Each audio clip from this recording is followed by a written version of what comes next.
What's going on, everyone? Welcome back to another episode of the Primetime Sports Podcast, hosted by Joey Maylary.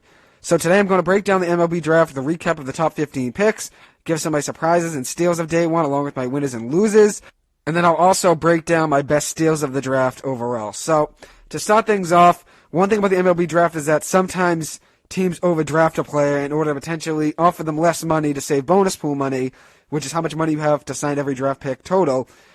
They do that in order to save money for later draft picks that they have to overpay for to keep and sign them. So keep in mind with a lot of these draft picks, sometimes teams will draft a guy just because they know, okay, we're overdrafting this guy so we can underpay him for the slot value. But if, let's say in the second round you're drafting a guy that could have been a top 10 pick, obviously you're underdrafting him, so you have to overpay him for how much ever money over his recommended slot value amount. So if you look at it, there used to be 40 rounds. It got cut down to 5 in 2020, and then there were only 20 in 2021 and 2022, so just 20 rounds now. And teams have to take all their money total together and split it up between draft picks, how much money they give to each one, and that plays a big role into where a team drafts a certain player. So as I said, they have bonus pool money that they can use to pay a guy. They sometimes have to overpay for a guy that was underdrafted. So like I said, if a guy was supposed to be a top 20 pick and he goes 55th, or 60th or 70th overall, you're going to have to overpay him than what his recommended slot value is. But different is if, let's say you have the 10th pick and you're taking a guy 10th overall that should have went maybe 45th, 50th, then you just overdrafted that guy and you can underpay him for the slot value in order to save money for your other draft picks. So that's just a breakdown of how the MLB draft works and how contracts work. So in day one, as I said, there are 40 rounds. It used to be 40 rounds. Now there are only 20 rounds in the MLB draft. But in day one, there's the first round, the compensation picks, round one. And then there is a competitive balance, round A, after that. So when I say compensation picks, round one, that is in reference to smaller teams that lost a big-time free agent. So like the Rockies lost Trevor Story to the Red Sox this past year. They get an extra pick, a compensation pick that is, in the first part of the compensation picks, so they call it batch one, for losing Trevor Story. Then there's a competitive balance round A, which is where smaller market teams get an extra pick to even the talent with the bigger market teams that have bigger payrolls. So that's competitive balance round A, just to keep the talent even. And then there's the second round, and then just after the second round is the competitive balance round B. So like I said before, smaller market teams get an extra pick to even the talent to compete with the bigger market teams with bigger payrolls. And then after that, there's a compensation picks batch 2, so the second round of compensation picks, which is for bigger market teams that lost a qualifying free agent. So like the Red Sox losing Eduardo Rodriguez, they get a pick in that second part of the compensation picks after round 2. So now who can be drafted? High school seniors, college juniors, college seniors, and then also college sophomores who are 21 or turned 21 within 45 days after the MLB draft. So I was just talking about contracts are done, but there's the bonus pool system, which is used as a way to limit how much money a team can spend in the draft. The Orioles this year, since they had the first pick, had the second largest draft pool, bonus draft pool, in the MLB draft history, which was $16,924,000. If you go over it, which you can go over it, you're taxed kind of like a luxury tax. So if you were to go over the recommended bonus pool amount that you're given, then you end up paying a luxury tax. So the bonus pool is a huge reason teams draft certain guys where they draft them. Sometimes teams can overdraft a player at a certain pick, so you can draft a player at an over-slot pick, they call it, in order to sign them for less money than the slot value, and you could save money for the rest of your draft picks, like I was just saying at the beginning of this episode. You can also underdraft a player and give them more money than their slot value in order to lure them to sign the contract. So like I said, that's like when you have a guy that's supposed to be the 15th overall prospect, and you take him in the 5th round. So in that case, that player would be well underdrafted than what their original draft position should have been. So if you take them in the 5th round, they could have went in the 1st round. You have to overpay them in order to sign them. You have to overpay them than what their slot value is in the 5th round. You have to pay them whatever money their 1st or 2nd round money would have been had they been drafted that high. So that does happen in the MLB draft. Sometimes that's a reason a team would draft a certain guy with their 1st round pick rather than their 2nd round pick in order to save money and pay them less money in the 1st round than they would have in the 2nd round. Because the 2nd round, they'd have to, give them the amount of money 2nd round pick's worth. But in the 1st round, a kid that's supposed to be drafted in the 3rd round that they take in the 1st, which can't happen, they would be well underpaid than what their slot value is typically. So now I'm going to transition to the MLB draft, the first round, to talk about what happened in this year's draft. So according to ESPN, this was the first MLB draft ever that 4 sons of former Major League Baseball players were drafted in the first round. To start off, Jackson Holliday, he was drafted with the first overall pick by the Baltimore Orioles. His dad is Matt Holliday, former St. Louis Cardinal and Colorado Rockies great. Then Drew Jones, his dad is Andrew Jones, former Atlanta Braves and New York Yankees great. Then Justin Crawford, his dad is Carl Crawford, former Tampa Bay Devil Ray and Red Sox outfielder. And then Cam Collier, he was drafted. His dad is Lou Collier. So one guy I want to highlight is Justin Crawford, son of 4-time All-Star Carl Crawford. He was taken 17th overall by the Philadelphia Phillies out of Bishop Gorman High School in Nevada. In 42 games this year as a senior, he hit .503 with 60 runs scored, 52 RBIs, 17 doubles, 8 triples, 5 home runs, a .562 on base percentage, an .816 slugging percentage, and a .1379 OPS. Also stole 20 bases and had a 97.8% fielding percentage. Very good prospect picked up by the Philadelphia Phillies. I wanted to highlight him since I probably won't be talking about him in my top 15 mock since he was taken 17th overall. So also, this was actually the first MLB draft since 1971 where a college player was not taken in the top 5 picks. There was the third overall selection was Kumar Rocker, who did play at Vanderbilt College but was just coming out of the Independent League this past year, so he's not considered technically a college player since he played in the Independent League this past season. So to start off, the first overall pick was the Baltimore Orioles. They took Jackson Holliday, a shortstop out of Stillwater High School in Oklahoma, 6'1", 175-pound, 18-year-old shortstop. I pointed out in my episode before the first round that he was the son of former MLB star Matt Holliday. I also talked about it just a few minutes ago now. In just 40 games this year in high school, he hit .685 for a batting average with 17 home runs, 79 runs batted in, 30 stolen bases, and that's just a senior year of high school. He really tore up all of his years in high school, but this past year, .685 batting average, as I said, a .752 on base percentage, which is ridiculous, a .1392 slugging percentage, which is wild, and a .2141 OPS. Absolutely ridiculous, and he only struck out 7 times this past year. Absolute stud and will be an immediate top 100 prospect on MLB.com. He's got such a pure swing, natural power at speed along the bases too, as you can see, with the 30 stolen bases, the 17 home runs, the .2141 OPS. You can just tell he's an offensive juggernaut. This is the third time in Orioles history that they had the first overall pick. They may get smacked for this pick for not taking Drew Jones, but if I were to be the general manager, and I know it does come down to the general manager's discretion, and Mike Elias, the Baltimore Orioles general manager, saw Holliday as the better player, and I would have done the same thing. I would have taken Holliday at 1 and Jones at 2, although it is very close. When I saw the .685 batting average with 17 home runs and his OPS and his ability to steal bases, 30 for 30 stolen bases in stolen base attempts in 40 games, which is nuts, I knew he had to go first solely based off his stats, and I thought he was better than Drew Jones, but by a slight, small margin. I think they're both very good players, and either way, I don't think you can go wrong with the first overall pick. So next, with the second overall pick, was the Arizona Diamondbacks. They took Drew Jones, Wesleyan School in Georgia, 6'4", 180-pound, 18-year-old outfielder. Went to the Wesleyan School in Georgia, as I said. Son of former MLB great Andrew Jones. Drew was the number 1 overall prospect in the 2022 MLB Draft on MLB.com.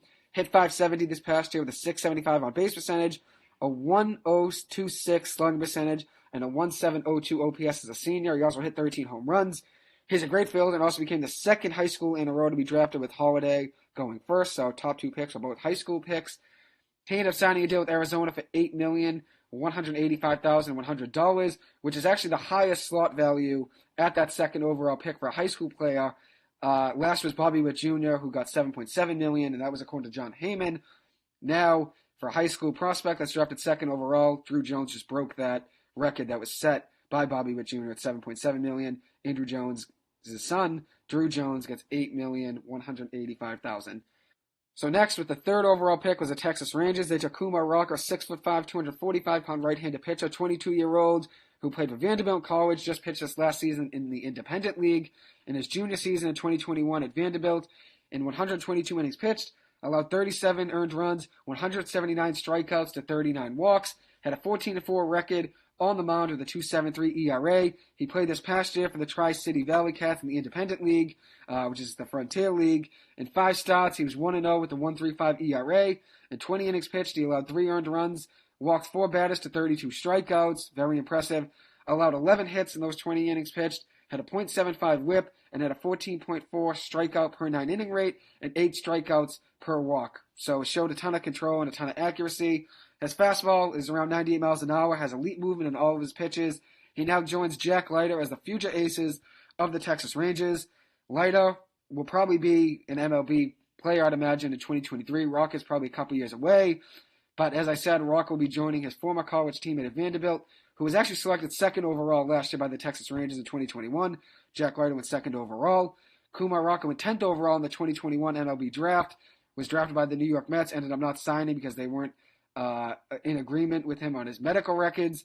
Now they will be teammates again, Rocker and Leiter, and we're both top 5 picks of the Texas Rangers at second overall and third overall, so top 3 picks actually. Rocker signed with Texas for $5.2 million as a signing bonus, which is $2.5 million less than the slot value of that pick. So the Texas Rangers could have maybe wanted to have saved some money for their next draft picks. So they overdraft a guy like Kumar Rocker at 3, since he probably could have gone 15 or 20 maybe. I think I had him going somewhere in that range in my mock. You overdraft him with a 3rd overall pick and can underpay him to save some money for guys you're going to draft later on. So the 4th overall pick, the Pittsburgh Pirates took Tamar Johnson, a shortstop from Mays High School in Atlanta, Georgia, 5'10", 175-pound, 18-year-old shortstop. As a high school junior 2021, he had 419 games, had 8 home runs, 17 runs batted in, 28 runs scored, and 9 stolen bases. He's regarded as arguably the best pure hitter in this draft class. Elite bat speed, great average hitter as well, but not the best power swing. He's a lefty, but has a great hit tool, so hit for average. As I said, 70 out of 80 hit tool, which was the number 1 in the class. Could have went 1st overall, but was landed at 4th. Kind of like Marcelo Meyer, who was last year's the Red Sox first-round draft pick, went 4th overall to the Red Sox. Could have been number 1. He was the number 1 prospect in the draft by some. Similar to Tamar Johnson, he could have gone 1st overall. There was some buzz about him going number 1 to the Orioles. He ends up falling to 4th like Marcelo Meyer did last year. So going to the Pirates now for Tamar Johnson, he will be joining their prospects they already have in the top 50. They have 5 top 43 prospects in the MLB right now in their farm system, including 2021 number 1 overall pick, Henry Ford out of Louisville, was a catcher last year, drafted number 1 overall. And they also have in that top 43 prospects, they have 5. Another one is Pirates MLB star right now, O'Neal Cruz, has been tearing it up in the Major League system now for the past few weeks. So, as I said, Tamar Johnson could have went 1st overall. Now ends up falling to 4th. Great steal there for that Pittsburgh Pirates team, and he'll now join the other 5 prospects they have in the top 100. They have 5 in the top 43. He'll be joining that list. So, future's looking bright in Pittsburgh. So next up, the Washington Nationals with the 5th overall selection took Elijah Green, a 6'3", 225-pound outfielder, 18-year-old from IMG Academy in Florida. This past year in 25 games at IMG, he had .462 for batting average with 32 runs batted in, 11 doubles, 2 triples, 9 home runs, and had 15 stolen bases in 15 attempts. Has elite speed, unreal power, and a great arm as well. He was the 3rd overall prospect on MLB.com, so getting him at 5 is kind of a steal in a way. The Nats only have 2 top 100 prospects, so he will likely become their top overall prospect and give them their 3rd top 100 prospect in the Major League farm system. So now with the 6th overall pick, the Miami Marlins took Jacob Berry, a 3rd baseman / outfielder, 6', 212-pound 3rd baseman / outfielder from LSU, 21 years old, 15 home runs, 48 RBIs, 370 batting average with a .464 on base percentage and a 109.4 OPS this past year as a sophomore at LSU. Also scored 47 runs. So in 53 games, there's a ton of production. He's a switch hitter, so he adds some versatility and some value. He can hit for power, can hit for average. Had a 65 out of 80 power tool and a 60 out of 80 hit tool. I saw on MLB.com a few days ago that he actually led the Pac-12 in RBIs as a freshman before he transferred to LSU from Arizona. So at Arizona as a freshman in 2021, he had 17 home runs at 70 RBIs, a .439 on base percentage, a 1.115 OPS in 63 games as a freshman. He led the Pac-12 in total bases that year with 167, and also led them in RBIs with 70, and also in extra base hits with 41. So he led the conference in total bases, RBIs, extra base hits, and then transferred to LSU, put up great numbers there as well. So now looking at the Marlins farm system, they do not have an outfield prospect in the MLB top 100 prospects, but I'm sure Barry will fix that and become their first one. So with the 7th overall selection, the Chicago Cubs are up, and they took Cade Horton, a 6'1", 211-pound right-handed pitcher, 20 years old, out of Oklahoma. He finished the year at Oklahoma with a 5-2 record this past year with a 4.86 ERA and 53 2/3 innings pitched, allowing 29 earned runs, striking out 64 batters while walking 15, had a 4.27 strikeout to walk ratio, and 10.7 strikeouts per 9 innings pitched. But what really got scouts' attention was his performance in the NCAA tournament and in the College World Series. He allowed 2 runs or less in all of his last 5 starts at Oklahoma and pitched against some great lineups over that stretch. He went at least 5 innings in all of those 5 games. He pitched against Texas, Florida, Virginia Tech, Notre Dame, Ole Miss. 5 great lineups. Against Ole Miss in the College World Series Finals, he went 7 2/3 innings on the mound with 13 strikeouts and 2 earned runs. Very impressive game. He has a cannon that can get up to 98, so he showcased that in that game as well. The Cubs do not have a pitching prospect in their top 100 of the MLB top 100 prospects, so Horton will end up being their first.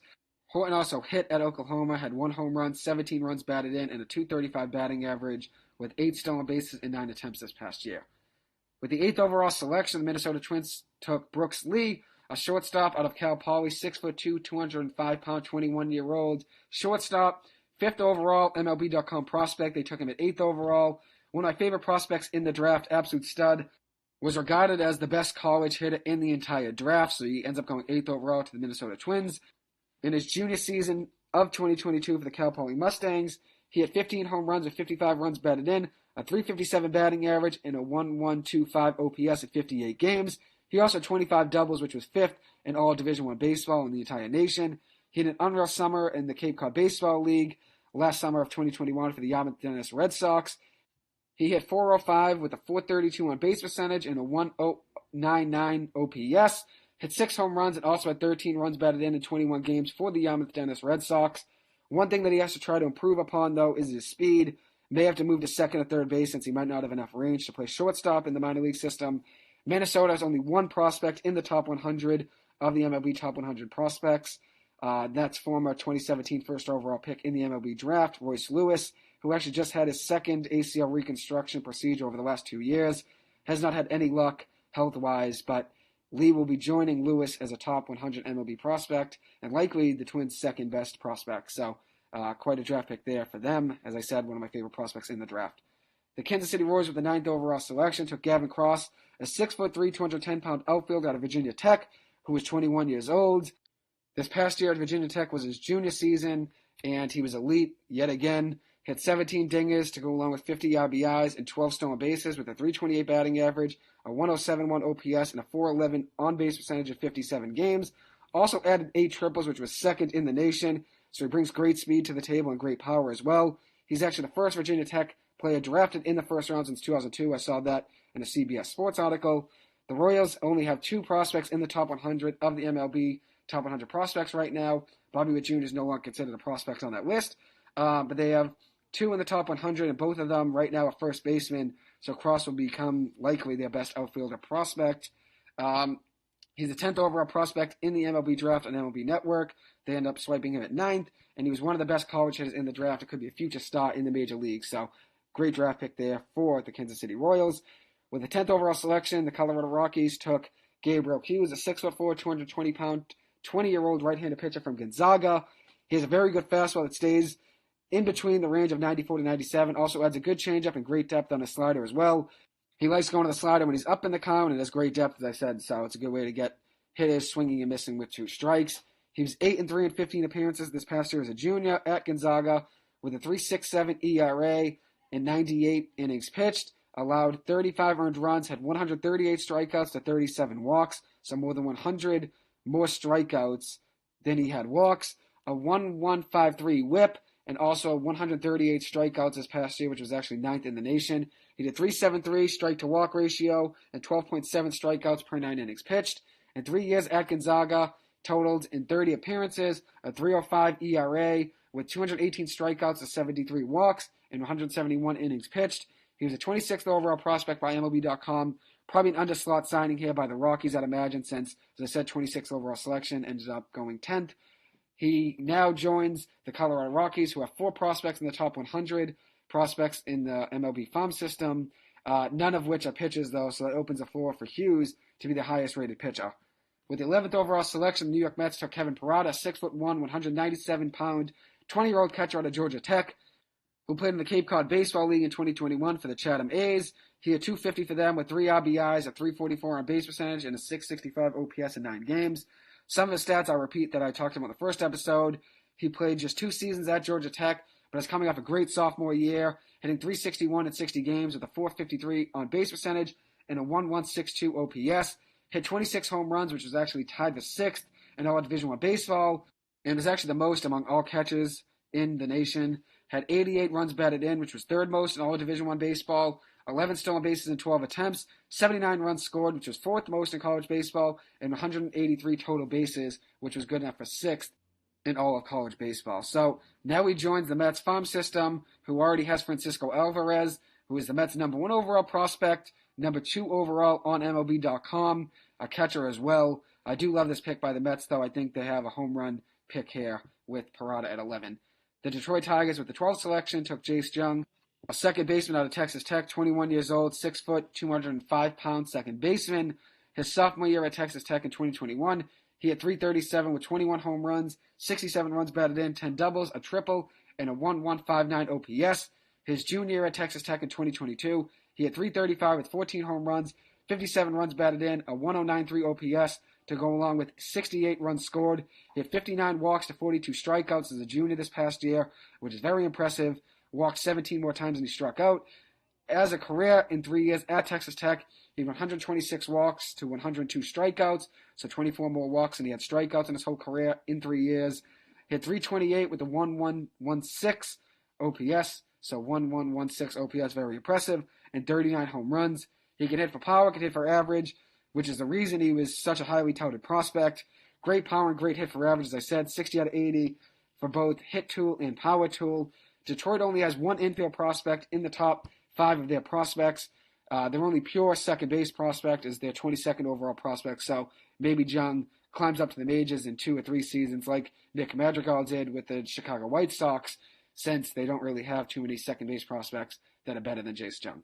With the 13th overall selection, the Los Angeles Angels took Zach Neto, a 6 foot, 185-pound shortstop, 21 years old, out of Campbell University. He was a 17th overall prospect on MLB.com and one of my favorite plays in this draft. The LA Angels currently do not have a top 100 prospect, so hopefully Neto fixes that and becomes their first. He won the Cape League in 2021 with the Brewster Whitecaps, hit 3 home runs with 10 RBIs, a .304 batting average, a .439 on base percentage with a .1026 OPS in 16 games. In 53 games this past year for Campbell, he hit .407, which was 6th best in all of Division I baseball, had a .1283 OPS, 15 home runs, 50 RBIs, a .514 on base percentage, which was 5th best in the nation, 16th most hits in Division I baseball with 81, 19 stolen bases in 20 attempts, very aggressive base runner, not afraid to steal an extra base, whether it's hitting for a double rather than a single or stealing second base, had 23 doubles, 2 triples, and a 7.6% strikeout rate, which is great. Had a .769 slugging percentage, which was good enough to be 8th in Division I baseball, and he brings a ton of talent with his bat and all of his abilities on the baseball field. He has all 5 tools, so he's not really weak in any area. So quite the draft pick there by the LA Angels at 13th. With the 14th selection, the New York Mets are up again. So they took Jet Williams, a 5'8", 175-pound, 18-year-old shortstop from Rockwall Heath High School in Texas. This season, as a senior in high school, he had .347 with a .514 on base percentage and a .723 slugging percentage. Had 5 doubles, 9 triples, so he has some speed. 5 home runs, 37 RBIs, 40 runs scored, and 15 stolen bases. Has such a great bat and is honestly skilled well above in all 5 of the tools that you need. His swing has quick speed and gets through the zone very fast. But one thing with him, though, he has had injury concerns with his shoulder, but still a great pickup by the Mets at 14. As I said, they had the 11th overall pick, took Kevin Parada. That was their selection for missing a contract last year with Kumar Rocker. Then they had the 14th overall pick and took Jet Williams. So a hot start for the New York Mets. With the 15th overall selection, the San Diego Padres took Dylan Lesko, a 6'2", 195-pound, 18-year-old right-handed pitcher from Buford High in Georgia. He was the 14th overall prospect on MLB.com in the draft. He won the Gatorade National Player of the Year in 2021. Was actually the first junior to ever do that. He's committed to play at Vanderbilt and actually just got Tommy John surgery in April of his senior year a few months ago. Fastball tops out at 97, typically sits between 93 and 95. Has an elite changeup, which actually got a 70 out of 80 changeup tool grade, which is impressive. As a junior in high school last year, so not this past year, last year in 2021, He went 11-0 on the mound with a .35 ERA with 112 strikeouts in 60 innings, holding opposing batters to a 126 batting average and had a .68 whip. Also hit very well in high school with a 417 batting average with 25 RBIs and an OPS of 1054. So now I'm going to transition to my surprises of day one. So with the third overall pick, Kumar Rocker going third to the Texas Rangers was a surprise to me. He was the 38th overall prospect in the draft by MLB.com. He was a surprise pick at 3 to me since he hasn't pitched in college for over a year now after taking a year off after being drafted 10th overall by the New York Mets in the 2021 draft. Didn't sign, didn't go back to college, took a year off and played in the independent league. Him going third overall, a little bit of a surprise. He does have medical concerns as well, but I guess not enough for the Rangers to not take him at 3. Trust me, I think he's a great pitcher, but it's crazy to me how he can go from the 10th pick last year and jump to the 3rd pick this year. And 3 years at Vanderbilt, had unreal stats though, 28-10 record in 42 games, 76 earned runs and 169 hits allowed in 236.2 innings pitched, 321 strikeouts to 68 walks, had a 4.72 strikeout to walk ratio, and 12.2 strikeouts per 9 innings pitched. Then in 2020, had a 16.8 strikeout per 9 inning rate, 3.5 strikeouts for every walk, and a 1.8 ERA in 3 starts before the 2020 shutdown. So as you can see, he was dominant all 3 years of college. But the one concern I have with him is that he was supposed to be probably a later first-round pick in this draft, not only because of the medical concerns, but then also he hasn't pitched in college in over a year. I know the independent league is very competitive too, but I thought maybe it'd go 15-20, but just a surprise going at number 3. And then Chase DeLauder of the Cleveland Guardians at 16th overall, outfielder from James Madison, played in the CAA actually versus Northeastern. He's a big kid, 6'4", 235-pound prospect, has shown flashes of great power over his career, but the reason why I'm surprised with him going 16th overall is because he did break his foot in the 2022 season in April, so only a few months ago now. He only played 24 games for the Dukes this year, and in those 24 games as a junior, hit .437 with a .576 on base percentage, an .828 slugging percentage, and a 1.404 OPS, 8 home runs, 35 RBIs, 21 strikeouts, 28 walks, so he walked 7 more times than he struck out. 31 runs scored, 10 doubles, a triple, and 10 stolen bases in 11 attempts. He actually played for the Orleans Firebirds in the Cape Cod Baseball League in 2021, and 34 games for the Orleans Firebirds. Hit .298 with a .397 on base percentage, a .598 slugging percentage, and a .986 OPS to go along with 18 strikeouts with 21 walks. So he walked 3 more times than he struck out. 9 home runs, 21 RBIs, 7 doubles, a triple, and 5 stolen bases. And even though he's a great player and a great prospect, I just thought going 16th after breaking his foot, I thought he'd maybe fall maybe to 20, 25. But such a great player, so 16th overall, not much difference in where I thought he could have been drafted. Then Cam Collier falling to 18th overall by the Cincinnati Reds. Only 17 years old, won't turn 18 until November actually. The number 8 overall prospect by MLB.com.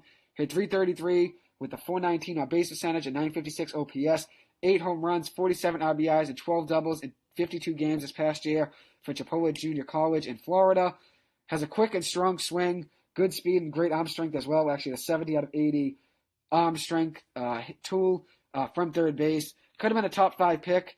Ended up going 18th, which is a steal. He actually graduated early from high school as a junior with a GED, then went to a JUCO in Florida, which was Chipola Junior College, and was drafted despite only being technically a high school junior when he left high school, and then went to play 1 year as a JUCO player at Chipola. So very impressive for him to jump from high school to junior college and into the MLB draft all within a year. So my steals of day one, starting off, Tamar Johnson at 4th overall to the Pittsburgh Pirates. As I said, was regarded as one of the best pure hitters in this draft, regardless of age or class. Could have went 1st overall. There was some buzz about him going number 1. But as I said, a steal at number 4 is an unreal pick for that Pittsburgh Pirates team. He'll be a future star in the league, very solid prospect in all 5 tools. Unreal hit for average, has great power as well, and probably translates to be a second baseman in the minor league system. Next is Dylan Lesko, 15th overall to San Diego Padres. Another steal, even though he does not have the best luck with injuries, did actually just get Tommy John surgery in April. He was dominant as a junior in high school in 2021. As I said, was actually the first junior to ever win the Gatorade National Player of the Year award. So him going at 15th, especially with all the upside he has, regardless of the injury concerns, such a steal at 15. 18th, Cam Collier at to the Cincinnati Reds. The second youngest player in Cape Cod Baseball League history this year, actually at 17 years old. Saw that from Mike Richard of MLB Network. He became the first junior college hitter to be drafted in the first round of the MLB Draft since Tim Anderson in the 2013 draft, so very impressive for him. I think 18 is quite a steal, especially since he could have gone fifth. Next up was Cooper Jerpy, a 6'3", 200-pound junior left-handed pitcher from Oregon State. Was the number one starter for Oregon State this past year on Friday nights. The 13th Oregon State first-rounder, actually, ever. Taken 22nd overall by the St. Louis Cardinals. Fastball gets up to 98, stays 92 to 93, has a sweeping slider as well. One of the best college arms in the draft. Most strikeouts in the nation, actually, this past year.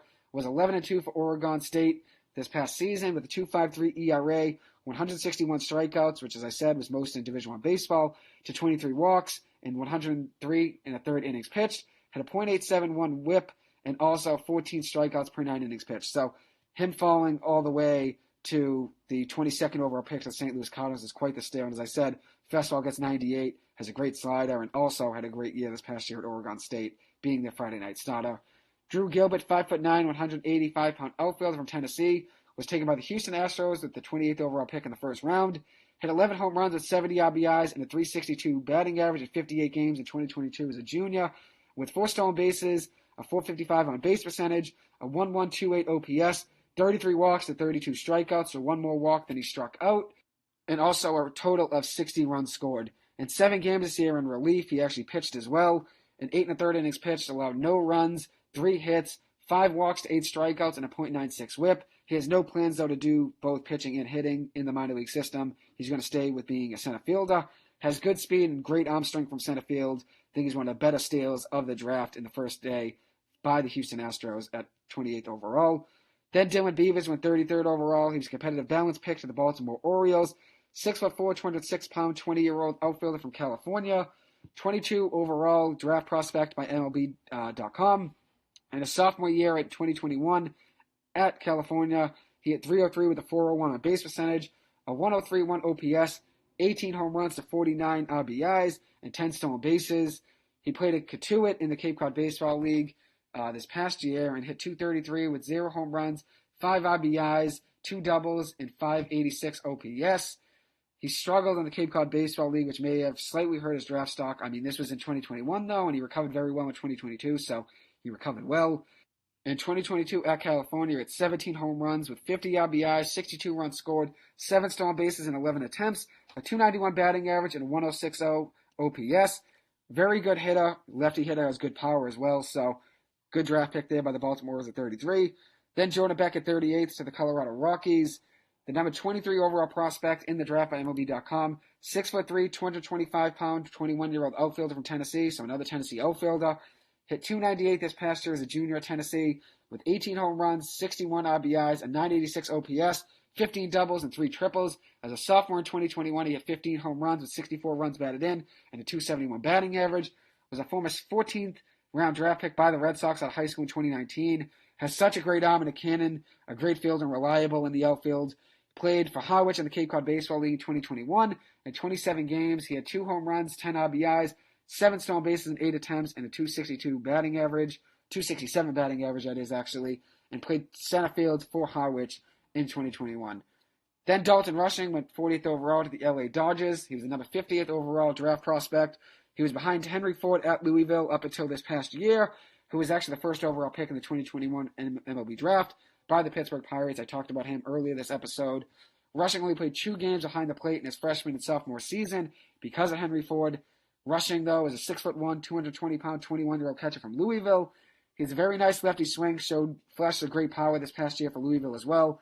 Has a 20 out of 80 run tool, so not great speed at all, but had a 55 of 80 power tool. He played in the Bourne baseball team in the Cape Cod Baseball League last summer in 34 games for them. Had 6 home runs, 24 RBIs, a .314 batting average, a .401 on base percentage with a .944 slugging percentage. Then this past year at Louisville in 64 games, he had 23 home runs, which was 16th in all of Division I baseball in the nation, 62 runs batted in with a .310 batting average, a .1156 OPS, 155 total bases, and 4 stolen bases as well. Next up is Tennessee right-handed pitcher Blake Tidwell, who went 52nd overall to the New York Mets in the second round. A 6'4", 207-pound, 21-year-old right-handed pitcher. In 2021, as a freshman at Tennessee, he appeared in 18 games, had a 10-3 record in those 18 games, a 3.74 ERA, a 1.196 WHIP, 90 strikeouts and 34 walks in 98 2/3 innings pitched, allowing 41 earned runs and 84 hits in those 98 2/3 innings. This year, in 2022, as a sophomore in 9 starts and 4 relief appearances, he had a 3-2 record with a 3 ERA, 13 earned runs in 39 innings pitched, 51 strikeouts to 11 walks, a 1.077 WHIP, and 11.8 strikeouts per 9 innings. He was the number 27 overall prospect in this draft, so getting him at 52 is a steal.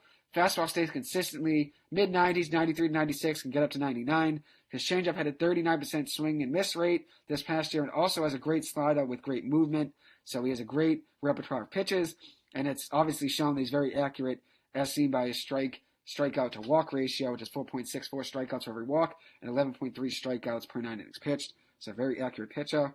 Mets picked up a good one there, 52. Then Parker Messick, a left-handed pitcher of Florida State, taken in the second round of 54th overall by the Cleveland Guardians. 6 foot, 225-pound, 21-year-old pitcher. Florida State's Friday night pitcher actually in each of the last 2 seasons. In 2021, as a sophomore, the lefty went 8-2 on the mound with a 3.1 ERA, 3.1 ERA in 16 starts, 126 strikeouts to 23 walks, 12.6 strikeouts per 9 innings pitched, and a 5.48 strikeout to walk ratio. In 2022, as a junior, he was 7-5 with a 3.38 ERA in 16 starts, 144 strikeouts to 18 walks, and 98 and a third innings pitched, 8 strikeouts for every walk, 11 strikeout to walk ratio in the nation, which is very impressive. Very accurate, has a good knuckle curve that has good movement on it. Fastball stays 90 to 92, can get anywhere up to 95. So great draft pick there by the Cleveland Guardians. Then Tyler Locklear at 58th overall went to the Seattle Mariners in the second round. Corner infielder, 6'3", 210-pound, 21-year-old, plays first base, third base from Virginia Commonwealth University, short for VCU. He had very productive numbers at VCU as the number 98 overall draft prospect.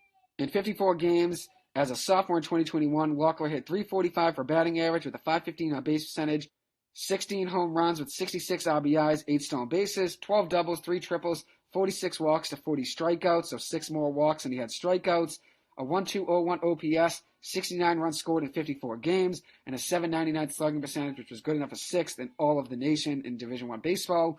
Then he played in the Cape League in 2021 for Orleans, 9 home runs for Orleans last summer with 27 RBIs and hit .256 with an .837 OPS, 32 strikeouts with 6 walks. So he struggled in the 34 games with strikeouts, was not as patient as he was at VCU than he was in the Cape League. But in 2022 at VCU, he recovered well in 62 games, hitting 20 home runs, 78 RBIs, 47 walks to 25 strikeouts, so walked 22 more times than he struck out, a .402 batting average, which was good enough for 11th in all of Division I baseball, a .542 on base percentage, which was 3rd in Division I baseball, a .799 slugging percentage, a .1342 OPS, 77 runs scored in 62 games, had 25 doubles, which was 5th in all of Division I baseball, and 179 total bases, which was 9th in the nation. So as you can see, he was on base a lot, didn't strike out much at VCU, and was a huge part of their offense. At 58 is quite the steal to the Seattle Mariners. Played third base at VCU, but will probably end up being a first baseman in the minors since he does not have the best fielding ability. Does have great arm strength, though, from third base, so maybe they give him a shot and let him stay at third base. His bat is what is really the most impressive part of his game is, and his ability to get on base is unmatched, as you can see by the .542 on base percentage, 3rd in the nation, 179 total bases, 9th in the nation, and then also adding 47 walks to 25 strikeouts, which is good enough for 22 more walks than he had strikeouts. 47 walks to 25 strikeouts. 22 more walks than he had strikeouts. Very impressive. Then Andrew Taylor, 80th overall selection, right-handed pitcher, was a compensation draft pick in the second round to the Houston Astros. 6'5", 190-pound, 20-year-old right-handed pitcher from Central Michigan University, was the 80th overall draft prospect in the draft. Another very underrated draft prospect here, who had great seasons the last few years now for the Chippewas, helped Central Michigan get to the NCAA tournament, and then also helped CMU win the Mid-American Conference tournament. First CMU pitcher actually drafted in the first 4 rounds since 1986, and that's according to MLB.com. He was the number 156 prospect in the draft by MLB.com. He was the 80th overall selection, so I know I just said he was the 80th overall prospect. He was the 80th overall selection by the Houston Astros, but was the number 156 prospect in the draft by MLB.com.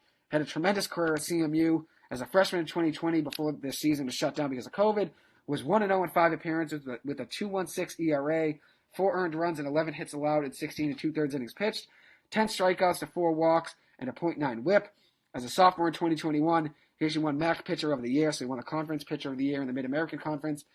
Also an All-American selection as well. In 15 starts, he was 11-4 on the mound with a 1.81 ERA, 19 earned runs and 64 hits allowed in 94 1/3 innings pitched, 125 strikeouts to 24 walks, so the strikeout rate was very impressive, 5.21 strikeouts for every walk, had a .93 whip, and also 11.9 strikeouts per 9 innings pitched. Played in the Cape League in 2021, had a 1.29 ERA in 2 starts with a 1 earned run and 3 hits allowed in 7 innings pitched, with 11 strikeouts to 3 walks, 14.1 strikeouts per 9 innings pitched, and 3.7 strikeouts for every walk, and a .857 whip, so did very well in the Cape League.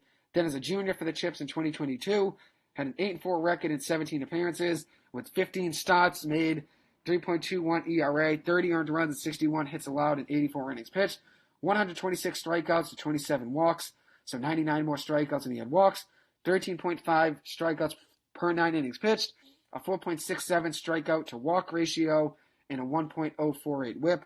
His fastball stays in the 90s, can get all the way up to 94, stays low 90s consistently. Throws a great changeup as well that stays in the upper 70s, low 80s, and has a very good changeup, as I said, but has a very good curveball and slider as well. So, very impressive draft prospect there and a great pick by the Houston Astros at 80th overall. So the last steal of day one that I'm going to talk about was Jacob Melton, a 6'3", 208-pound outfielder, 21-year-old from Oregon State, 39th overall draft prospect by MLB.com. He was taken in the second round by the Houston Astros at 64th overall. He was a 2022 Pac-12 Player of the Year, and to be drafted in the second round, 64th, is just a steal. He was a finalist for the Dick Howser Trophy, which is given to the best college baseball player. Was also a finalist for the Golden Spikes Award as well, given to the best amateur player in the United States. In 2021, as a sophomore at Oregon State, he hit .404 with a 1.163 OPS, 6 home runs, 25 runs batted in, 19 runs scored, and 8 stolen bases in 32 games. Then as a junior this past year in 2022, in 63 games, he hit .360 with a 1.094 OPS, 17 home runs to 83 runs batted in, tied for the single-season Oregon State record actually for RBIs with 83, 21 stolen bases in 22 attempts, 22 doubles, 4 triples, and also had 175 total bases, which also tied the Oregon State single-season record. Has great upside, so high upside selection here with great value by Houston. Can do everything needed and adds great speed as well. Has a great arm, can hit for power and average well, not afraid to take an extra base by stealing or stretching a single into a double, and honestly probably be one of the better prospects in this draft 5 years from now. So now I'm going to transition to my winners of the MLB Draft. To start off, Kumar Rocker, jumping from 10th pick in the 2021 MLB Draft, being selected by the New York Mets and not signing with them because of his medical grades by the New York Mets. They did not agree with them and did not want to pay him. Jumped from 10th pick in the 2021 Draft to 3rd pick in the 2022 draft without even playing in college this past year. He did pitch very well in the Indy League, but taking a year off from college when he could have went back to Vanderbilt for a senior season, but chose actually to just instead go back and play in the Indy League rather than play in college. Jumped from the 10th pick to the 3rd pick. Very impressive to still be a top 3 pick, even though you're a year back and went 7 picks higher than you did the year before. So the first team that's the winner of my opinion in day one was the Baltimore Orioles. Grabbing Jackson Holliday at 1 was a great pick. Then grabbing Dylan Beavers at 33rd, which I just talked about a minute ago. 6'4", 20-year-old outfielder from California. Number 22 overall draft prospect. Hit very well in 2022 for California. 17 home runs and 50 RBIs. Very good lefty hitter with power. Then Max Wagner was the next Baltimore Orioles selection. A 6', 215-pound, 20-year-old third baseman from Clemson University. Was the ACC Player of the Year recipient this past season. Was a number 66 prospect in the draft. Has a great arm. Hits well for power. Had a 55 power tool and a 55 arm tool. So great arm, great power hitter. Had 27 home runs, 76 RBIs, 51 strikeouts to 45 walks. 370 batting average with a 496 on base percentage, an 852 slugging percentage, and a 1348 OPS, and 66 runs scored in 58 games. Was only a sophomore this past year, only played in 2021 as a freshman very briefly and struggled, but his breakout season this past year in 2022 allowed him to still be a second-round selection. As I said, 27 home runs, which was the most in the ACC and actually third most in all of college baseball, tied with Matt Courtney of Old Dominion, who I'm actually going to talk about in a minute, and also was tied with Tommy White, NC State freshman phenom, who's actually in the transfer portal right now, and I talked about him in my show probably 10 episodes ago now. But He hit the transfer portal. Tommy White, great player at 27 home runs at 55 games as a freshman. Then Max Wagner, as I was just talking about, was a steal to the Baltimore Orioles. Orioles had a great draft, great day one. Really couldn't have gone better for a team that's been struggling over the past few years, but now really just seeing new life, really turned the franchise around over the past month. They've been playing very well. I'm going to talk about them in my next episode about how well they've been playing. But grabbing Jackson Holliday, then Dylan Beavers, then Max Wagner, such a great start to the MLB draft for them. So day one is very hot for them. And then Judd Fabian, they also took in day one, which I'm going to talk about him. Actually, is a loser of mine of the day one since he went 67th overall to the Orioles when he was the 40th overall selection by the Red Sox. Bet on himself and tried to become a first-round pick. Ends up falling to the second round. Still not bad, though. I mean, being the 40th overall selection and then the 67th isn't bad. But the reason why he was a loser is because he went back to Florida, tried to get more money, tried to become a first-round pick, and ends up going 67th instead of 40th. The Los Angeles Angels, my next day one winner, they only had one pick, actually. It took Zach Neto at 13th out of Campbell, who was one of my favorite picks of the draft, one of my favorite players in the draft. I think he's a steal. I think he's going to be one of the better prospects in this draft. I think he's going to be a top 3, top 5 prospect in this draft. I think he's that good, and I think he's going to be a name everyone knows 5 years from now in the major leagues. The next winner I have is the Detroit Tigers. They took Jace Jung at 12 and then Peyton Graham at 51. Graham was 10th in Division I baseball with 178 total bases, and then Jung, second baseman from Texas Tech. I talked about him in my episode before round one, and I also talked about him in this episode already. Jace Jung, second baseman from Texas Tech, 21 years old, 6 foot, 205-pound second baseman. His junior year at Texas Tech was his past year. Hit .335 with 14 home runs, 57 RBIs, and a 109.3 OPS. Had 59 walks and 42 strikeouts this past year as a junior, so 17 more walks and strikeouts. In his 3-year career at Texas Tech, had 126 strikeouts and 102 walks, a .328 batting average of 39 home runs. Has a hit for tool and power of 60 of 80, so very impressive. So them grabbing him in the first round was a great pick. And then they also grabbed Peyton Graham in the second round, a 6'3", 185-pound, 21-year-old shortstop out of Oklahoma. 2022 junior season was this past year. 20 home runs, which was 32nd in all college baseball. 71 runs batted in, 34 stolen bases in 36 attempts. 34 stolen bases, which was good enough at 11th in all college baseball. 71 runs batted in, 28 walks to 69 strikeouts. So he does K a lot. That's something he has to improve upon. .335 batting average and a 105.8 OPS. And improved his speed heavily this year with 34 stolen bases and 17 doubles. But the issue with him, though, is his strikeout issue, and I think that's the reason he fell to the second round of day one. But luckily, still a day one selection on day two selection. I have him as one of my steals of the draft, and that's why I think the Detroit Tigers had a great day one. My next winner of the draft is Miami Marlins, who grabbed one of the best college bats in the draft at Jacob Berry at 6th overall, and then also grabbed a right-handed pitcher, Jacob Miller, out of Liberty Union High School in Ohio at 46th overall in the second round. He was regarded as one of the best young high school pitchers in this draft. Jacob Berry, who I already talked about, and I was given the 15-pick rundown of what happened in the first round. Jacob Berry, third baseman, outfielder, 6 foot, 212-pound outfielder from LSU, 21 years old, had 15 home runs and 48 RBIs with a .370 batting average and a .464 on base percentage. This past year at LSU as a sophomore in 53 games. Adds some versatility playing third base and outfield. As I said, one of the best college hitters in this draft. Then Jacob Miller, 6'2", 180-pound, 18-year-old right-handed pitcher from Liberty Union in Ohio, a high school draft prospect. Was a 37th draft prospect, 46th overall draft pick. Was regarded as one of the best high school pitching arms in this class, arguably the best right-handed pitcher from high school in the draft. Fastball gets up to 99 with the slider in the mix as well. Was 15-2 in the past 2 years on the mound. Committed to Louisville actually just 14 years old, so one of the best programs in all of college baseball. He committed to at 14. And in 3 years in high school, he started 27 games on the mound with 382 strikeouts and 172 innings pitched.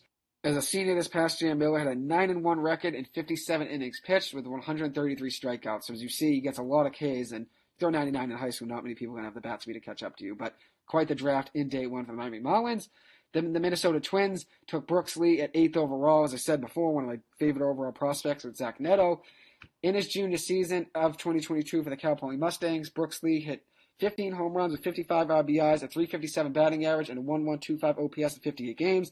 Also added 25 doubles, which was 5th in all Division I baseball. Had an unreal summer last year in the Cape League for the YD Red Sox. Hit .405 with a .432 on base percentage, a 1.099 OPS, and 6 home runs in 21 games for the YD Red Sox. Then the Minnesota Twins took Connor Prelip, a 6'2", 210-pound left-handed pitcher from Alabama at 48th overall in the second round. He's a mystery, but showed great flashes of greatness before undergoing Tommy John surgery in 2021, which makes him a mystery. In 2020, he was 3-0 in 4 starts with a 0 ERA, no earned runs, and 5 hits allowed in 21 innings pitched, 35 strikeouts and 6 walks, had 15 strikeouts per 9 innings pitched. That was his rate, 15 strikeouts per 9 innings pitched, and a 5.83 strikeout to walk ratio, and a .524 whip. So was absolutely dominant in 2020 as a freshman. Then in 2021, before he got Tommy John, was 1-0 in 3 starts with a 3.86 ERA, 3 earned runs and 8 hits allowed in 7 innings pitched, 12 strikeouts to 1 walk. His career at Bama, he was 4-1 with a .96 ERA, 47 strikeouts to 7 walks, and 15.1 strikeouts per 9 innings pitched, 6.7 strikeouts for every walk, which is wild. Such a great strikeout to walk ratio. I think he could end up being one of the biggest steals of the entire draft if he can return to form and health like he was before Tommy John. He was a 37th round selection by the Red Sox coming out of high school in 2019, but obviously didn't sign. Chose to go to Bama and now ends up being a 2nd round pick by the Minnesota Twins. The next Minnesota Twins selection was Tanner Schobel, a 5'10", 170-pound middle infielder from Virginia Tech. He was a 68th overall draft pick by the Minnesota Twins in the competitive balance round B. In 59 games in 2022 for Virginia Tech, he had 19 home runs for the Hokies with 74 runs batted in, 7 stolen bases, 18 doubles, a .362 batting average, a .689 slugging percentage, and a .1134 OPS.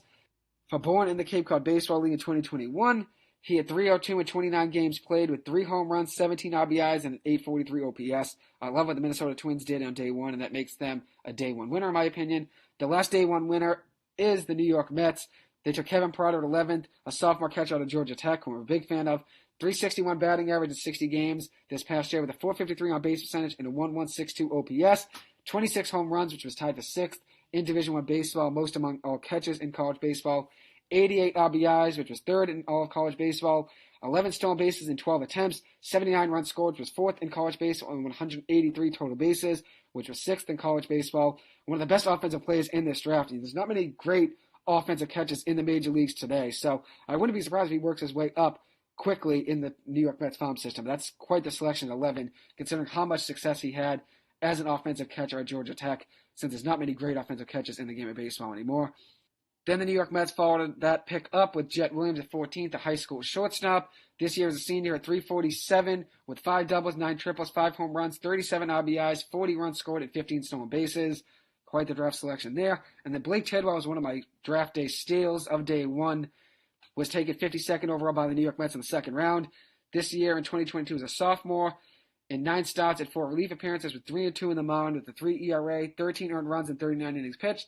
So quite the day one for the New York Mets in day one of the MLB Draft. So to break down my winners one more time, of day one, I had Kumar Rocker, the Baltimore Orioles, the Los Angeles Angels, the Detroit Tigers, Miami Marlins, Minnesota Twins, and the New York Mets as my day one winners. Now to transition to my losers, I have the LA Dodgers, who had only 1 pick in the top 80 on day one. There were 80 selections, and they only had 1 selection.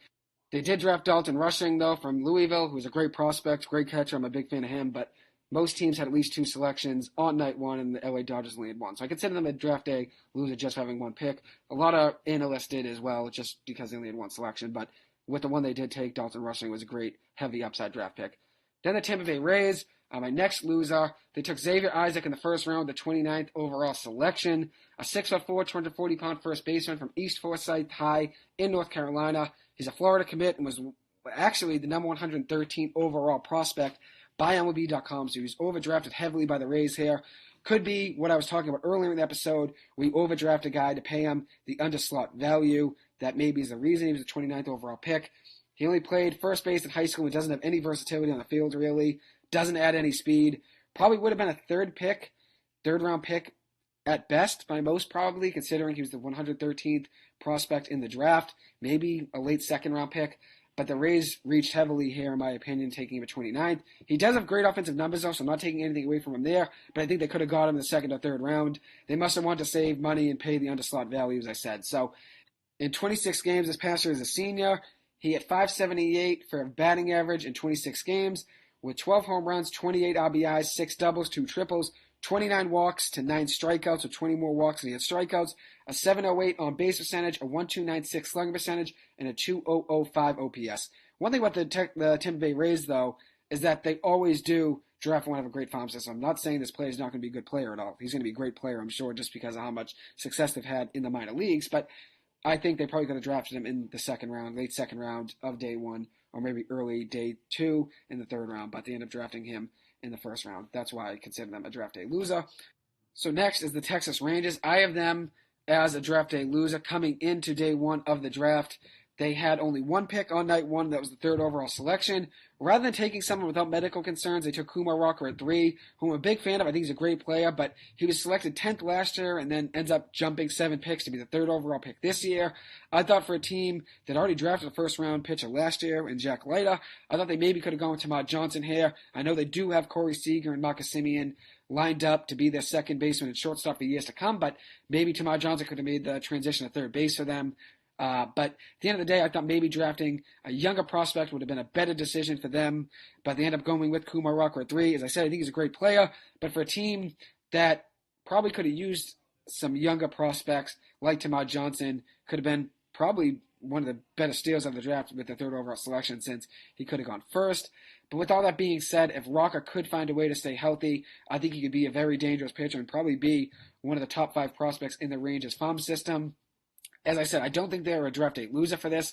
I would say a draft day questionables list, just because jumping from the 10th pick to the 3rd pick without playing in college over the last year. I know he did play in the Indy League, but jumping from 10th to 3rd without playing in college this last year, and then you factor in the medical concerns that the New York Mets had with him, I thought that's a little bit questionable of a pick. But at the end of the day, very good pitcher, and I would not be surprised if he becomes one of the best players in this draft because how dominant he was at Vanderbilt.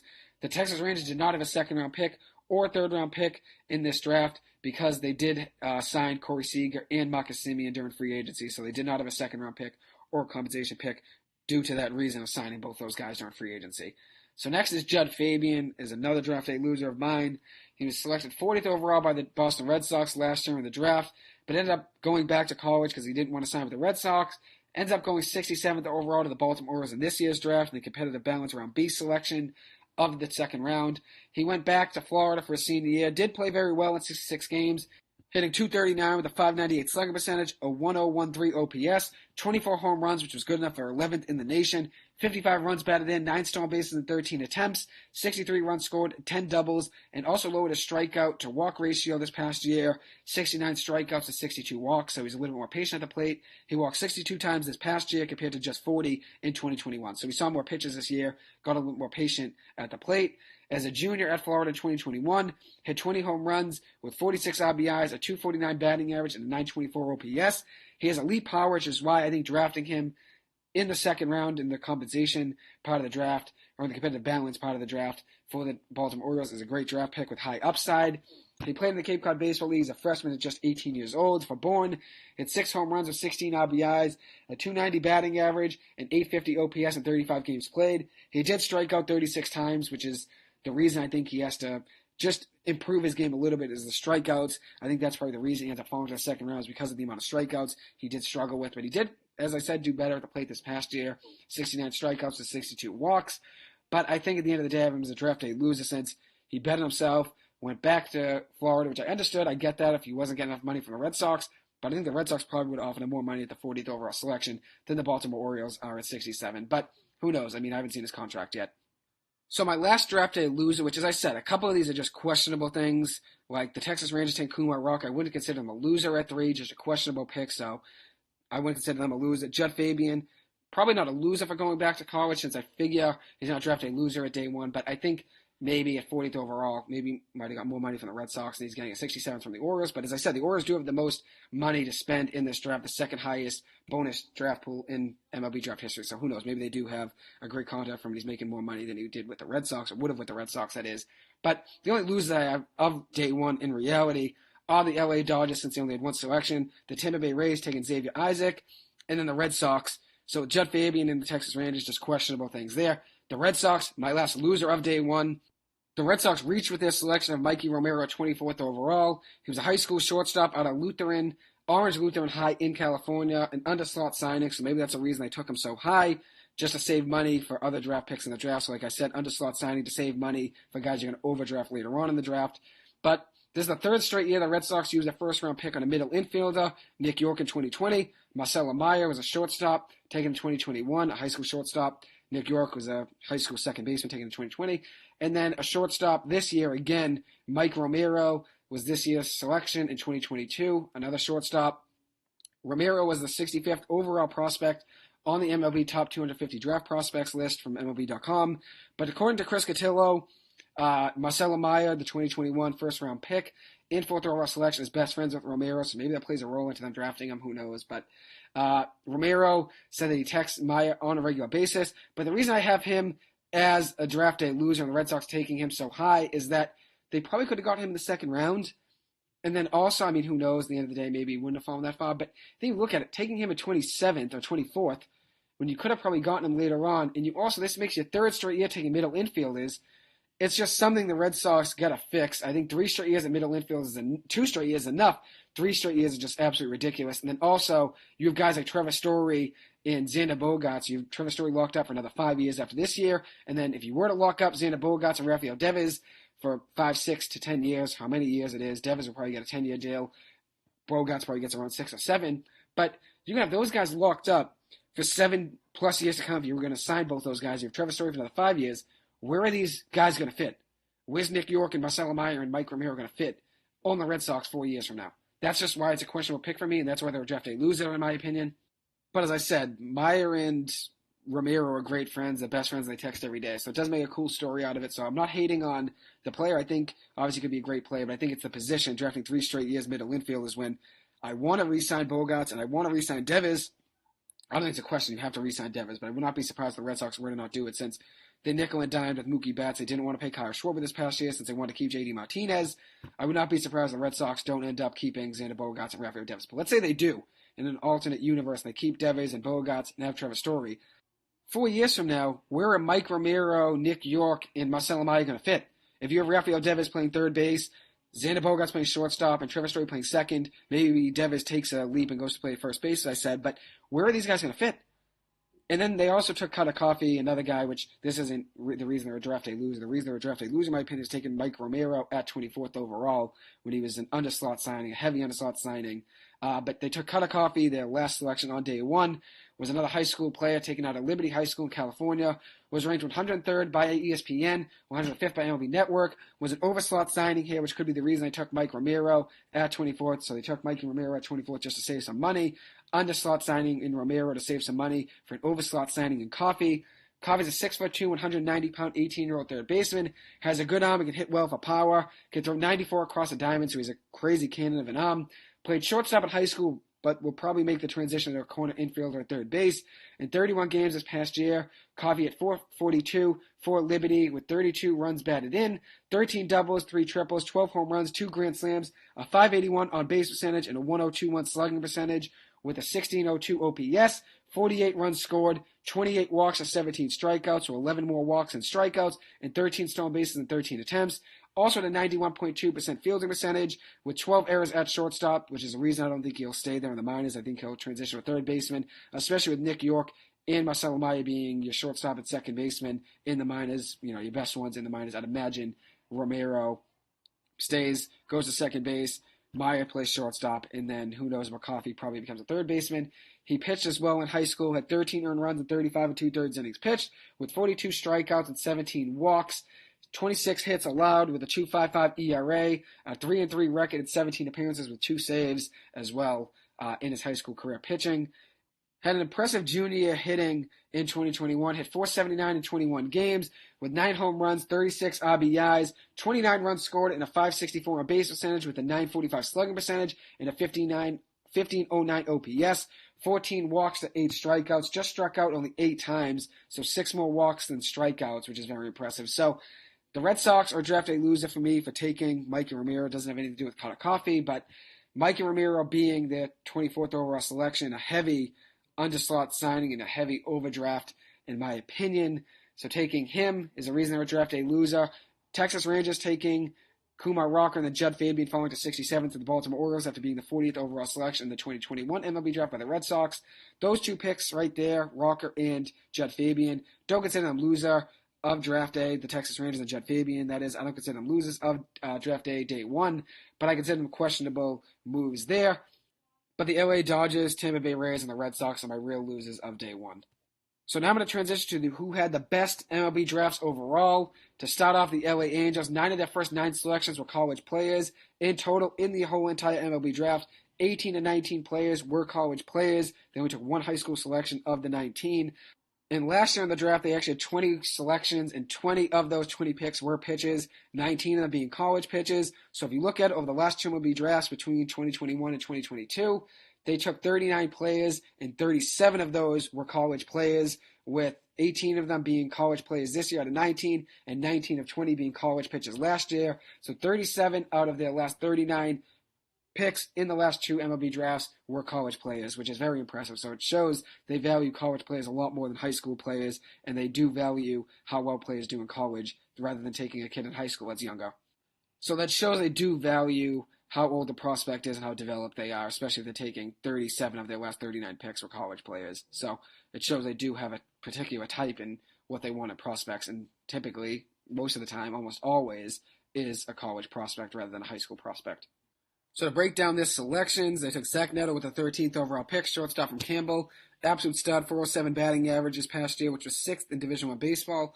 A 1.283 OPS, 15 home runs, 50 RBIs, a 5.14 on base percentage, which was 5th in Division I baseball. Absolute stud on the offensive part of the game, also the defensive part of the game as well. He's great all around, but as you can see by his ability to get on base, he's an absolute wizard, always getting on and always taking bases too, stole some bases too at Campbell. So hot start there for the Angels getting him the first round. As I said, I had them winning day one. I had them a day one winner, and now I also have them as one of the best teams after the draft, one of the best drafts overall. Next up is Ben Joyce. They took in the third round, so I'm just going to highlight some plays they took that I was a big fan of. They took Ben Joyce in the third round, a 6'5", 225-pound right-handed pitcher from the University of Tennessee. He was the number 112 draft prospect by MLB.com. He got Tommy John surgery and came back throwing actually 105, which is absolutely crazy. Missed 2 years with elbow and shoulder surgeries, but ended up coming back throwing 105. As I said, his fastball has an average of 101.3, so shows he has a cannon of an arm. 90% of his fastballs were 100 miles an hour plus, and he had an 80 out of 80 fastball tool, which was highest in the class. He had a 2-1 record with a 2.23 ERA in 27 appearances. 8 earned runs in 32 and a third innings pitched, with 14.8 strikeouts per 9 innings pitched and 3.7 strikeout to walk ratio. So very impressive numbers there for him, and he'll bolster their bullpen one day whenever he makes it up to the majors. Next up that they drafted, that I was a big fan of, was Matt Courtney, a 6'1", 230-pound first baseman and a senior from Old Dominion University. 10th round selection, picked 298 overall by the LA Angels. In 58 games this year for Old Dominion, Courtney hit .376 with 27 home runs, 70 RBIs, 185 total bases, which was good enough for third in Division I baseball, an 808 slugging percentage, which was fifth in all of the country, 473 on-base percentage, 18 doubles, 3 stolen bases, a 1.281 OPS, and an 808 slugging percentage, as I said, which was good enough to be fifth in Division I baseball. So fifth in slugging percentage, third in total bases, and then third in home runs. This kid's an absolute stud on offense and quite a steal in the 10th round. I'm going to break down some of my top steals of the MLB draft, and he's definitely one of them. Quite a draft pick there by the Angels, especially considering how much offensive production he had at Old Dominion this last year. Quite a steal in the 10th round, as I said. Then they also took Max Geig, another guy I'm a big fan of, 6'5", 220-pound, 21-year-old right-handed pitcher from Boston College. I saw him pitch a ton at BC over the last year. He was the 18th round selection, 538th overall by the LA Angels. Fastball sits around 95. Good slider with depth that sits around 83. As a junior at BC this past year, he was 4-2 in the mound in 15 appearances, made 7 starts, 2.78 ERA, 26 strikeouts and 19 walks. He did struggle with walks. 26 strikeouts and 19 walks at 22 2/3 innings pitched, 7 earned runs and a 10.3 strikeout per 9 inning rate. He played in the Cape Baseball League the last 2 summers now in 2021 and 2022. In 2021 for Katuitt, he was 1-0 with 7 appearances with a 1.5 ERA, 3 earned runs, 16 strikeouts to 9 walks, 14 hits allowed and 18 innings pitched, a 1.278 whip. Then played for Katuitt again this summer, was 1-1 in 8 appearances out of the bullpen with 4 earned runs, 11 strikeouts, 6 walks, 10 hits allowed and 15 innings pitched with a save, a 1.067 whip, and 3 ERA. So very impressive stats there for him and one of the better years for BC on the mound. Good pick there in the 18th round by the Angels. Then they also took Luke Franzoni, a 6'2", 220-pound outfielder from Xavier University, 22-year-old. They took him in the 19th round at 568 overall. Clearly, the Angels went with power bats, getting Matt Courtney, who, as I said, was third in Division I Baseball, 27 home runs. Then they took Franzoni, who was just above Courtney with 28 home runs, which was good enough for second in Division I Baseball. This past season, Franzoni hit .354 for Xavier with 29 home runs, number 2 in Division I Baseball, as I said. 79 RBIs, an .821 slugging percentage, which was 4th in the country, a 1306 OPS, 63 strikeouts with 54 walks. Does not add much speed, though, with only 1 stolen base, but he's a bigger guy. 174 total bases, which was 5th in Division I Baseball. And then he also played for the YD Red Sox this summer in the Cape League with 2 home runs, 8 RBIs. Did struggle with the plate a little, hit .216 with a 701 OPS, but 5 runs scored in 15 games.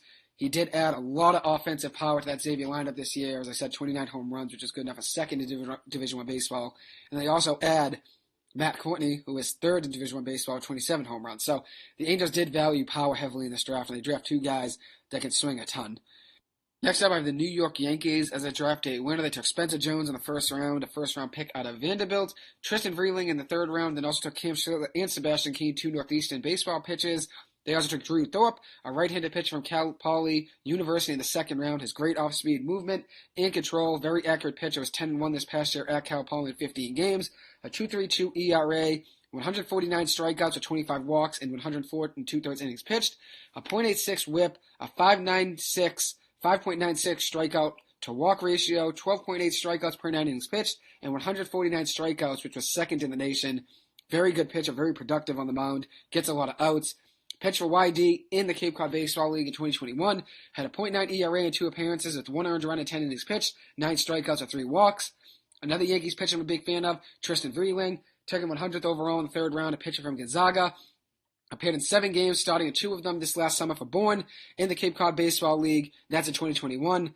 2-0 with a 104 ERA in the Cape, along with just 2 earned runs and 7 hits and 17 1/3 innings pitched. 21 strikeouts with 7 walks.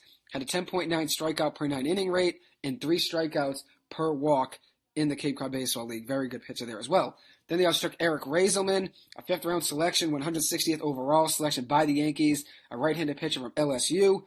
Raiselman went 1-3 on the mound with a 4.04 ERA with 3 saves this past year for LSU. Raiselman struck out 66 batters to 18 walks and 42 1/3 innings pitched, and also had a .200 opponent batting average. He did get Tommy John surgery in 2020, so there are some injury concerns there. But his fastball gets up to 100, and he had a decent year. Obviously, his numbers at 4.04 ERA aren't that great, but he still shows a lot of promise with a 100-mile-an-hour fastball and 66 strikeouts to 18 walks and 42 1/3 innings pitched. Next up, another Yankees steal that I have is they took, with the 310th selection in the 10th round in day 2, the Yankees took Will Bryant of Eastern Kentucky. He was 23 years old, has been an elite reliever each of the last 2 years at Eastern Kentucky, one of the better relievers in college baseball. This past year, he was 3-1 on the mound with a 1.83 ERA in 31 games. Was the closer for Eastern Kentucky, had 15 saves, which was 3rd in Division I baseball, had 8 earned runs allowed and 39 1/3 innings pitched, 53 strikeouts to 18 walks in 2021. He was 2-1 on the mound with a 2.48 ERA, added 10 saves. He was a reliever yet again, 48 strikeouts to 10 walks and 32 2/3 innings pitched. So the Yankees drafted 15 pitchers in their 20 picks in the draft, and 20 out of 20 of their draft selections, so 15 in the pitchers and then 5 position players, were all from college. So 20 out of 20 of their selections were college picks, so they value heavily experience in their draft picks, with none of them being from high school, all of them being from college. They value experience, similar to the LA Angels drafting 19 of their 20 picks from college last year, and then also 37 of the last 39 picks all from college. So they value, just like the LA Angels, kids from college that have played, that have already been in a college environment, more developed. 20 of 20 of their picks were pitchers last year, 19 of being from college. That's the Angels, and then 18 of 19 were college players this year. So Yankees, Angels both value college players heavily, a lot more than high school players. So the Yankees add a lot of experience there, and they also drafted Cam Schlittler and Sebastian Keane from Northeastern, which I'll talk about both of those guys in a few minutes. I'll talk about where Northeastern players ended up going. And then also the Yankees added Spencer Jones. As I said, they started off the draft pretty hot with the first-round pick out of Vanderbilt outfield, who I talked about already. Very good player, very good prospect as well. Now moving on to the Arizona Diamondbacks. They took Drew Jones at 2nd overall. They had one of my winners of the whole draft. They had one of the best drafts overall. He's a steal at number 2, especially considering Most writers had him going number one. He ends up falling to number two to the Arizona Diamondbacks. Then the Diamondbacks also took Lyndon Sims, the 34th overall, a 6'2", 227-pound right-handed pitcher from Mississippi State. The number 44 overall draft prospect. His fastball sits 94 to 96. He actually did just get Tommy John surgery in March, so good amount of pitchers in these first two rounds got Tommy John surgery within the last year or two. Before Tommy John, he was a junior this year. 0-2 in 3 starts, became a full-time starter after being a reliever in his first 2 seasons. Before getting surgery, Tommy John this past year, he had a 1.15 ERA with 2 earned runs and 15 2/3 innings pitched, 27 strikeouts to 2 walks for a 13.5 strikeout to walk ratio, and had 15.5 strikeouts per 9 innings pitched. Very good prospect there. As a sophomore in 2021 at Mississippi State, he was dominant on the mound. 5-0 in 25 appearances with a 1.44 ERA, a .781 WHIP, 100 strikeouts and 15 walks, 9 earned runs at 56 1/3 innings pitched, with 13 saves and 16 strikeouts per 9 innings pitched with a 6.67 strikeout to walk ratio. Quite a steal for them at 34. And then you look at it, Ivan Melendez at 43rd overall in the second round was taken by the Diamondbacks as well. A 6'3", 225-pound first baseman from Texas, 22 years old, 99th overall draft prospect. He had a 60 out of 80 power tool and a 30 out of 80 speed tool, so speed's the only thing that he really lacks. He won the Golden Spikes Award in 2022, given to the best amateur player in the United States. He was number 1 in slugging percentage in Division I baseball with an .863 slugging percentage, 10th in Division I baseball with 96 hits, 387, which was good enough for 25th for batting average in Division I baseball, a 508 on base percentage, which was 6th in the country, 214 total bases, which was number 1 in the country, 32 home runs, which was number 1 in the nation, 94 RBIs, and 52 walks to 51 strikeouts. So he walked one more time, they struck out. Very patient hitter.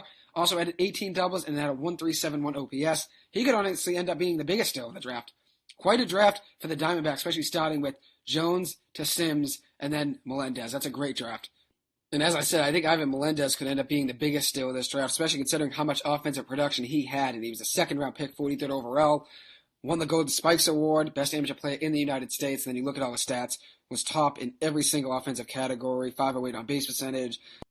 Also was number 1 in the nation with 32 home runs, I said, and that's a big reason he won the Golden Spikes Award. You should check out his highlight reel. But I think this kid could end up being the biggest steal out of any in the whole draft, especially with him falling to 43rd. I thought he could have gone 15, 20, 25, but he ends up falling after a huge season at Texas, was the best player on the team. So very impressive year for him. The next team to talk about is a winner and who had the best draft overall. One other team is the Houston Astros. They took Drew Gilbert, a Tennessee outfielder taken in the first round. He had 11 home runs with 70 RBIs and a .362 batting average in 58 games in 2022 as a junior, with 4 stolen bases, a .455 OBP, a 1.128 OPS, 33 walks to 32 strikeouts, and 60 runs scored. Very good player there, especially starting hot in the first round. Then they took Trey Dombrowski, another guy I'm a big fan of.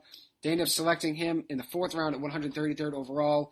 Another steal of a selection on day 2, in my opinion. And I'm only giving you guys that I'm a big fan of, and that's the reason I'm ranking who I think had the best drafts. I'm giving you teams and giving some selections that memorable selections and guys to highlight.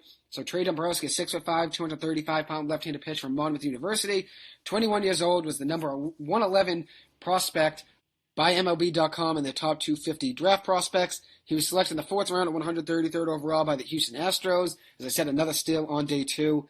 He led the entire Cape League last summer in strikeouts of 45 and had the best ERA in the entire league as well with a .85 ERA, with 3-0 in 6 appearances, allowing just 3 earned runs and 31 2/3 innings pitched, while striking out 45 and just walking 2. Hit a .916 WHIP and was a 2021 Pitcher of the Year in the Cape League. 120 strikeouts this past year at Monmouth, which was good enough for 16th in the nation, and also an 8.57 strikeout to walk ratio this past year at Monmouth, which was good enough for 6th in the nation. Such a great draft pick there by the Astros.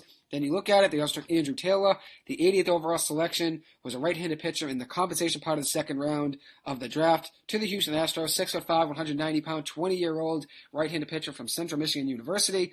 As I said before, he helped Central Michigan get to the NCAA tournament. Also helped them win the MAC tournament.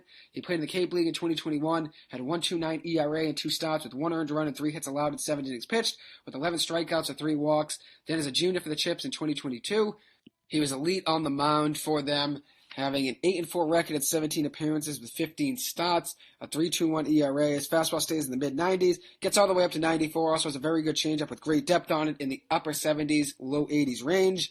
The next Houston Astros selection I was a big fan of was Jacob Melton, a 6'3", 208-pound outfielder, 21-year-old from Oregon State. He was one of my steals on day one, taken by the Houston Astros. They took him in the second round at 64th overall. 2022 Pac-12 Player of the Year was taken in the second round, so could have been a first-round pick, especially considering how good of a year he had. As a junior this year, he hit .360 in 63 games with a 109.4 OPS, 17 home runs to 83 RBIs, was actually tied for the single-season Oregon State record in RBIs, and also 21 stolen bases and 22 attempts. So very impressive year for him. Then their last selection I'm going to talk about, they took Joey Mancini from BC in the 15th round. He was a fourth-year pitcher at BC this past year, 6'1", 195-pound right-handed pitcher. 4-4 on the year record with a 4.7 ERA and 13 starts, 63 strikeouts with 24 walks. In the Cape Cod Baseball League for the second season, he played for Katuah last summer and now is with Brewster this summer. He had a 1-0 record this summer with a 4.15 ERA and 4 starts, 20 strikeouts to 4 walks, and 10.4 strikeouts per 9 innings pitched. I really like what the Astros did in the draft, and then also I really like what the Diamondbacks did, the Yankees did. I like what the Mets did in day one, getting Parada, Jet Williams, and Blake Tidwell, and then I really like what the LA Angels did. So overall, I think the Angels had the best draft, and then I'm going to go Yankees, Diamondbacks, and Astros, with the Mets having a great day one as well. My underrated steals of the draft. So I'm going to highlight some players that fell in the draft that shouldn't have gone as far as they did, in my opinion, and some great underrated gems that I think people should have their eye on and guys to highlight. So to start off, Josh Hatcher was taken in the 10th round by the Texas Rangers at 289th overall. Transferred to Kennesaw State this past year from Mississippi State. 6'2", 200-pound outfielder. Had 109 hits this past year for Kennesaw State, which was number one in all of Division I baseball. Had a .391 average, which was 21st in the nation. 26 doubles, which was number one in the nation. And 186 total bases, which was number two in the nation. 15 home runs, 59 RBIs, a 1.119 OPS, 3 triples, and 66 runs scored. Hatcher actually helped Kennesaw State get to the NCAA tournament to fall to the 10th round to the Texas Rangers, who had a very good draft. As I said, Kumar Rocker, great draft pick at 3. The only reason I thought it was questionable is just because he sat out a year. But at the end of the day, Kumar Rocker will probably end up becoming the top half of that Rangers rotation 2 to 3 years from now with Jack Leiter. It will be Jack Leiter and Kumar Rocker, since he's one of the more pro-ready players in this draft. Out of college players, I know he came from independent ball this past year, but out of college players, I think Leiter and Kumar Rocker will end up becoming the best 1-2 punch maybe in the MLB one day. The only reason I thought it was questionable, but now I think of it, I mean, it's not really that questionable. You think of how good of a player he is. The only reason I thought it was questionable was just because he jumped from 10th to 3rd, and I thought maybe since they drafted a first-round pick last year as a pitcher in Jack Leiter. But at the end of the day, I mean, they're going to have a great 1-2 punch with Leiter and Kumar Rocker one day. So I guess it's not that big of a deal at the end of the day, especially considering how good a player Kumar Rocker is. So, as I said, that's why I thought it was a questionable pick, but they weren't a loser, in my opinion, on day one. Anyways, Josh Hatcher, I got a little bit sidetracked there, but Josh Hatcher went to the Rangers in the 10th round. Such a great player. 109 hits, .391 average, was number one in doubles and hits in college baseball, number two in total bases, had 15 home runs and 66 runs scored. Very underrated draft pick, has a good glove too in the outfield. Falling to the 10th round is absolutely ridiculous in my eyes. Then Tim Elko went in the 10th round, 311th overall to the Chicago White Sox. A 6'4", 240-pound outfielder / corner infielder from Ole Miss. Tore his ACL in 2021, but played through it. Actually had 16 home runs and 325 with a torn ACL, so ridiculous stats there for him, especially considering he's only playing with one leg. In 2022, he had 24 home runs, which was good enough for 11th in the country, and was the reason Ole Miss won the college World Series. One of the main reasons, I should say. Wasn't the only reason, but one of the main reasons they won. He was a big part of that team. 24 home runs, 75 RBIs, a 300 batting average, a 407 on base percentage, a 1049 OPS, 642 slugging percentage, and 154 total bases in 65 games. Then in 2021, 16 home runs, 55 RBIs, a 325 batting average with a 444 on base percentage, a 1119 OPS, and 108 total bases. I think Elko falling to the 10th round, similar to Josh Hatcher falling to the 10th round, is ridiculous. I think they should have been drafted way earlier, especially being a late day 2 pick. I thought they could have been an early day 2 pick, but they end up becoming the most underrated steals and gems of the draft. Also, 10th round gem, another one, Levi Usher of Louisville, was taken 295th overall by the Kansas City Royals. Former JUCO player, was drafted 37th round by the LA Angels in 2019. Hit .285 for Louisville this past year with 7 home runs, 36 stolen bases, which was 8th in the country in 64 games, 15 doubles and 3 triples. He's got a great glove in center field, regarded as one of the best fielders in the NCAA, one of the best fielders in this draft, had actually one of the best plays of the whole entire college baseball season when he stole a home run in center field from Clemson. It was #1 off Sports Center that day, and just shows how great and reliable he is out there in center. So he ended up becoming the 10th pick of the Royals, first 10 to be from college. So yet again, kind of like the Angels and the Yankees, they value college experience a lot more than they do high school players, and he'll end up being a steal for that Kansas City Royals team, especially in the 10th round, considering how good of a glove he has and how much he can steal bases. He'll be a valuable asset for that Kansas City Royals team one day. The next guy I want to talk about is Jackson Kelly, a right-handed pitcher from Mercer University, a 6', 185 right-handed pitcher, 22 years old, out of Mercer, 12th round, 349th selection by the Texas Rangers. So the Rangers had a great draft. You look at it, drafting Jackson Kelly. They got Brock Porter. They got Kumar Rocker. They also got Josh Hatcher, who I was just talking about, a very good player. I mean, they had a great draft, that Texas Rangers team. So Jackson Kelly had the second best ERA in the entire country this past year. Throws a little sidearm, has great spin rate on his slider, solid curveball as well. As I said, does throw sidearm, but he can throw from multiple arm slots, so he can use that deception for his advantage. He was 7-0 this past year for Mercer in 25 relief appearances, had 9 earned runs allowed in 60 innings pitched, added 6 saves and 82 strikeouts to 18 walks with 12.3 strikeouts per 9 innings pitched with a 4.56.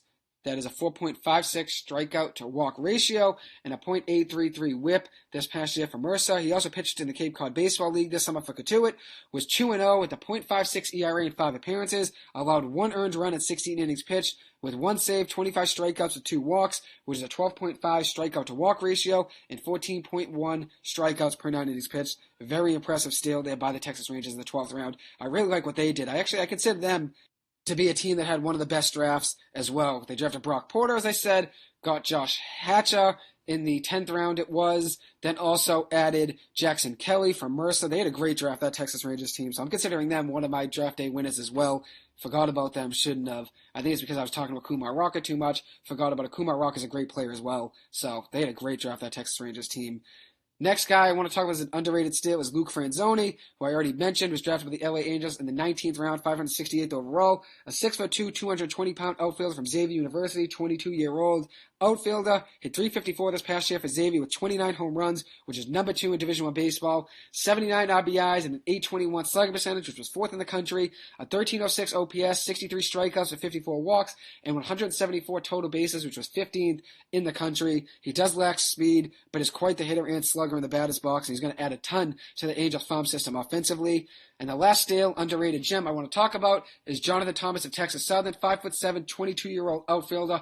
Maybe the biggest steal of the entire draft, considering he was a 19th round pick, 561st overall to the Washington Nationals. He led all of Division I baseball this past year with 62 stolen bases, led the country in the nation in stolen bases. Absolutely ridiculous. In 53 games this year, he had 9 home runs, 42 RBIs, 62 stolen bases in 70 attempts, was only caught 8 times, a .345 batting average, a .610 slugging percentage, a 105.2 OPS, 122 total bases, and was also hit actually 18 times this past year. So shows he's a tough kid. Got hit by 18 pitches, stays in 5 triples, and also has elite speed, as you can see by the 5 triples and 62 stolen bases. Led the country in stolen bases. He was actually the first HBCU baseball player drafted in this year's draft in 2022.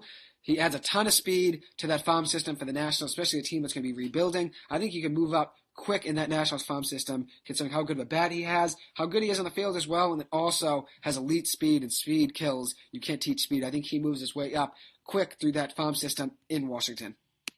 So now I'm going to transition to where my best players available heading into Day 3 with draft. I know I talked about them in my last episode after Day 2. So in Day 3, Max Keig was drafted in the 18th round by the LA Angels. I already talked about him, broke him down. BC pitch had a very good year for them this year, one of the best pitchers on BC's team this past year. Then Gavin Keelan, a 5'11", 184-pound, 18-year-old shortstop from Milton High in Wisconsin, was the number 100 overall draft prospect by MLB.com, was actually taken in the 13th round by the Red Sox at 399th overall.